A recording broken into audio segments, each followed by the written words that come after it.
So big tech was one of the biggest stories of last year, and it's going to continue to be a huge story going forward in the coming year. There's several issues that investors need to be thinking about. For starters, the FAANG companies, Facebook, Amazon, Google, and so on, have been very successful at battling away regulation. That might change in the coming year in several areas. One, they're coming under more and more pressure to be regulated like other kinds of firms. So far, tech firms have been able to consider themselves the town hall.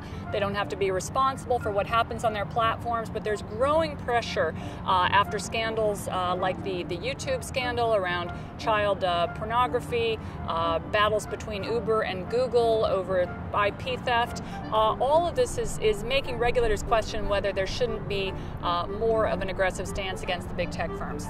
The second area we're going to see a focus on is antitrust.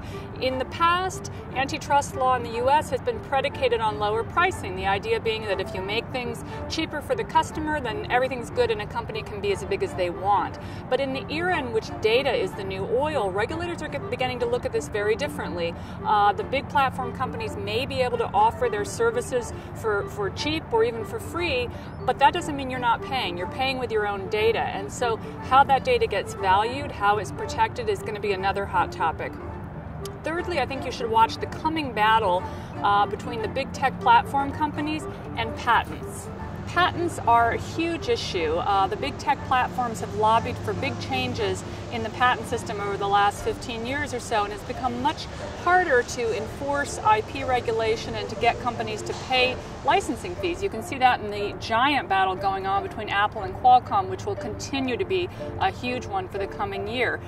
There's also Supreme Court cases, a new patent director coming into office in the US, and so there'll be a lot of movement there. So what does this mean for the markets? Well, FAANG stocks have been some of the top performers along with banking stocks of the last year, both in this country and in Europe and China.